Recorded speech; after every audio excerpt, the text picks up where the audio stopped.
এই স্যান্ডেল লাগবে, স্যান্ডেল কত সুন্দর সুন্দর স্যান্ডেল মাত্র 20 টাকা থেকে শুরু করে 200 টাকার ভিতরেই পেয়ে যাবেন গর্জিয়াস হ্যালো অনেক গাইস, স্যান্ডেল। আসসালামু আলাইকুম। আপনারা কি মনে করেছেন আমি স্যান্ডেল বিক্রি করতে চলে আসছি? মোটেও কিন্তু এরকম না। আমি কিন্তু আজকে চলে এসেছি বগুড়ার বিখ্যাত হকার্স মার্কেটে। আর বগুড়ার এই বিখ্যাত হকার্স মার্কেটে আসার সঙ্গে সঙ্গে আপনি যখন রিক্সা থেকে নামবেন তখনই কিন্তু দেখতে পারবেন অনেক প্রকার স্যান্ডেল বিক্রি হচ্ছে।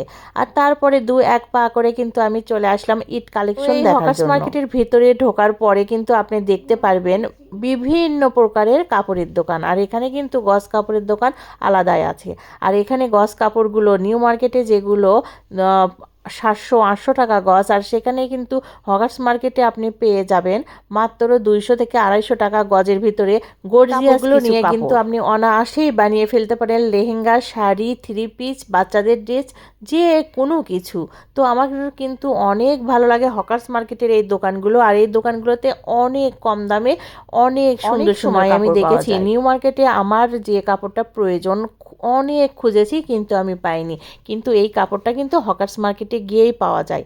অনেকে হয়তোবা মনে করে হকার্স মার্কেট, আর হকার্স মার্কেট বলতে হয়তোবা এখানে শুধুই পুরনো জিনিস পাওয়া যায়। না না না, এটা কিন্তু ঠিক নয়। হকার্স মার্কেটে এখন কিন্তু সব কিছু নিউ কালেকশন, আর সব কিছুই হকার্স মার্কেটে আনকমন। শুধুই কি গস কাপড়? এই হকার্স মার্কেটে আপনার কমফোর্ট থেকে শুরু করে কম্বল থেকে শুরু করে অনেক কিছুই পাওয়া যায়। আর এগুলো কিন্তু মানে অনেক কম দাম। আপনি বিশ্বাসই করতে পারবেন না যে এত কম দামে হকার্স মার্কেটে এত কিছু পাওয়া যায়। আর অনেক সময় কিন্তু এই হকার্স মার্কেটের কারণেই অনেক গরিব মানুষ বেঁচে যাচ্ছে। তো যাই হোক এটা কি গাইস, আপনি আমি জানেন? কিন্তু আজকে চলে আসছি হকার্স মার্কেটে আমার কিছু প্রয়োজনীয় জিনিস কেনার জন্য। আর সঙ্গে কিন্তু আমার ভাগ্নিও চলে আসছে। তো অনেক দিন পরে আসলে একটু ঘোরাঘুরির সময় পেয়েছি, কারণ বাচ্চা নিয়ে আমি বের হতে পারি না।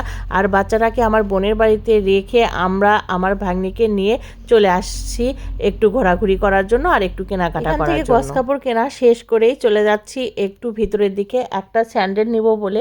আর ভিতরের দিকে যেতেই কিন্তু দেখতে পাচ্ছেন এখানে রেডিমেড অনেক শীতের কাপড়, বাচ্চাদের ড্রেস, বাচ্চাদের ফতুয়া এবং বাচ্চাদের সুন্দর সুন্দর শীতের জামা বিক্রি করা হচ্ছে। আর এখানে আমি একটু দেখে নিলাম এই সুন্দর জামাগুলো কার গায়ে লাগে, যার গায়ে লাগবে তাকে কিনে দিব।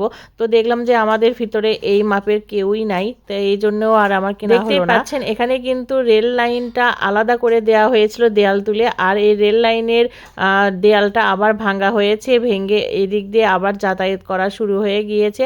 আর এখানে কিন্তু অনেক ভিড় থাকে, আর এই ভিড়ের ঠেলায় আমি মানে যেতেই পারছিলাম না সামনে। এখন আমরা যাচ্ছি নিউ মার্কেটের দিকে, আর নিউ মার্কেটের দিকে যাওয়ার সময় একটা কিন্তু আমরা রিক্সা নিয়ে নিয়েছি, আর রিক্সাতে চড়ে এখন নিউ মার্কেটের দিকে যাচ্ছি। আর নিউ মার্কেটে গিয়ে কিন্তু আমরা গলি দিয়ে সরাসরি আবার স্যান্ডেল কেনার জন্য যাচ্ছি, কারণ হকার্স মার্কেটের স্যান্ডেল আমার মোটেই পছন্দ হয় না গাইস। আমার স্যান্ডেল কেনা শেষ। তো আমার স্যান্ডেল কেনার পরে আমরা কিন্তু একজোড়া স্যান্ডেল নিয়ে নিলাম আমার হেল্পিং হ্যান্ডের জন্য। আর ও কিন্তু অনেক শীত, এই জন্যই তার ঘরে পড়ার একজোড়া স্যান্ডেল নিয়ে নিয়েছি। আর স্যান্ডেল কেনা আমরা ওখান থেকে শেষ করে চলে আসছি পদ্মার দোকানে।